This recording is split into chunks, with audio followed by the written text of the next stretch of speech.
I'm lying, I'm flying. If I'm lying, I'm flying. They're gonna skip this. They don't like the truth. Right, so 6ix9ine claims to be the king of New York. He's also known to be a snitch.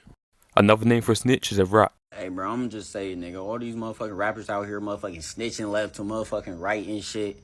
I'm gonna be honest and say it. 6ix9ine is the hardest fucking rat out there. This unpopular opinion, 6ix9ine ain't no snitch. And he damn sure ain't no rat. Don't kill the messenger, man. Common sense ain't that common. Bro, can we talk about how the internet switched back up on 6ix9ine? Like, this man went from the most hated rapper on earth, like actual meme material, people calling him a rat every single day, every time he popped up on the internet. What does it feel to be the richest rat in the world? I mean, it feels pretty good. I mean, I put a lot of bad people away. I saved the world. 6ix9ine is out of jail. Little Mosey, would you do a record with 6ix9ine? Nah, you ain't see me on that bitch. You wouldn't do it? Nah, fuck no. You wouldn't let him hop on the Blueberry Faygo remix right now? Nah. And that's strictly because he snitched. Yeah, I mean, before he was like, you know, he's cool, but like, you know. To suddenly everybody saying, nah, bro, he's funny. He chill now. When did this happen? When did the internet decide, you know what? We forgive the rainbow snitch. I swear the internet's loyalty lasts shorter than a TikTok trend, bruh. And it's crazy though, because this man was low-key the face of snitching. Like if you searched up rat in 2019, 6ix9ine's face would pop up. 6ix9ine, Master Splinter, Chuck E. Cheese, in that order specifically. And now bro's doing collabs, laughing, talking to the chat, streaming with Deshae Frost, streaming with Deshae Diddy Frost, may I say. Like none of this shit never happened. 22, so you was born in 2002, 2003? Yeah, 3. 2003. That's cool. Yeah. So let's break it down, man. How did we get here? How did the man who was banished from the streets and clowned all over the internet become loved by the internet again? Let's talk about it. Grab some snacks, because this one is very wild. All right, let's time travel back to 2017. The rap game was already full of colorful characters, but then this dude popped out, looking like a walking pack of Skittles that just learned how to yell.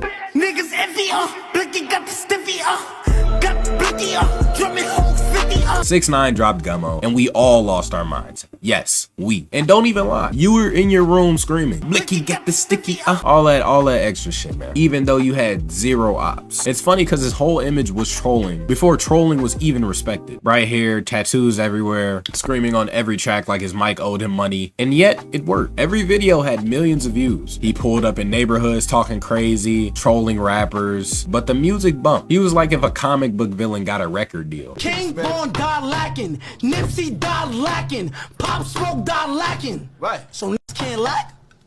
I should call this shit no block. It's 10 o'clock. Where the fuck y'all niggas at? Niggas ain't outside. It's only 10 p.m. Where the fuck y'all niggas at, blood? No block right here. This what y'all wanted me in Chicago. O block right here. But here's the thing. Back then, behind the music, there was real gang politics. And not to say that like that was like the 1980s when the Crip War and all that crack air I'm sorry, I don't even mean to speak on. But he was hanging around real street dudes and trolling real street dudes. And he was paying to be around them. Literally. Paying money.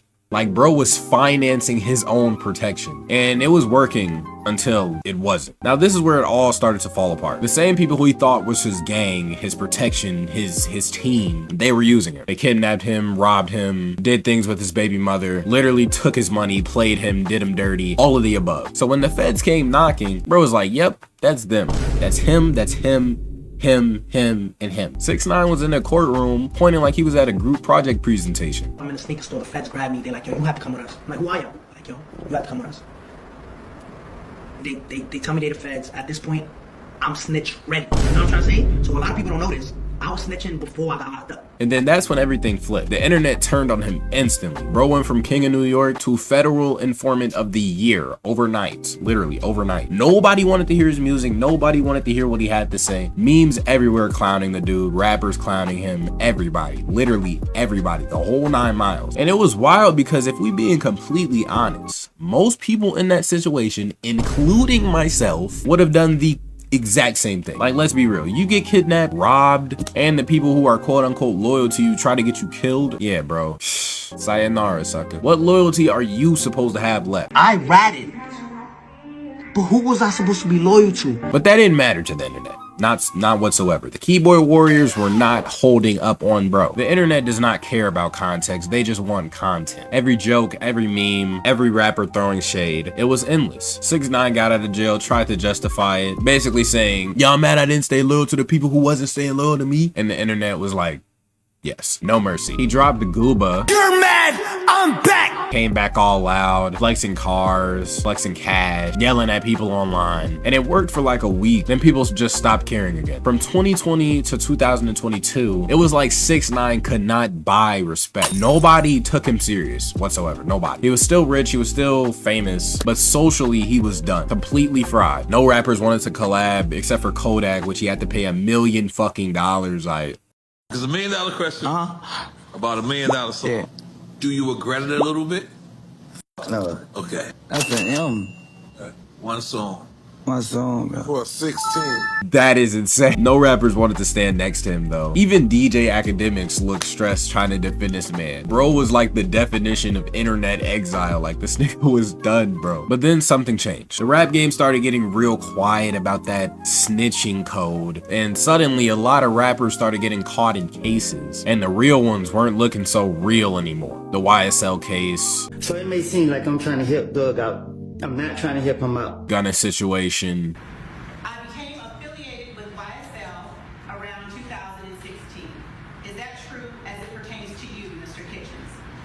Yes, ma'am. YNW Melly updates, rappers pleading guilty left and right. The same fans who was yelling rats don't get no love started saying, well, technically, if you read the plea deal, like bro became a legal expert overnight, bro, chill out. And that's when people started looking back at 6ix9ine like, wait, maybe he wasn't so wrong. Cause at least he stood on it, at least he admitted it. He ain't hide the fact that he snitched. He came home and he said, yeah, I snitched. What are y'all gonna do about it? Don't fight fire with fire. I'm sorry. But what did I do wrong?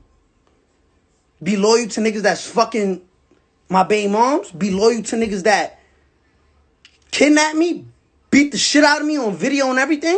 And he did proceed to get pummeled a couple times in the span of 2022 to now, but it's all right, bro. He made a good comeback because that level of confidence, the internet eats that. They love that, man. Meanwhile, rappers who pretend to be tough, they're folding behind the scenes. The same people clowning 6ix9ine were doing the same exact thing, but quieter. So now after all this, 6ix9ine is not looking like the worst one out of the bunch. He looked like the honest one. Now fast forward a little bit, bro starts popping up with content creators, podcasts with academics, streamers like Diddy Frost, and doing this little weird girl content that the Capaholics do. Like she said that like people be saying that, like how you be feeling about people saying you work for the government?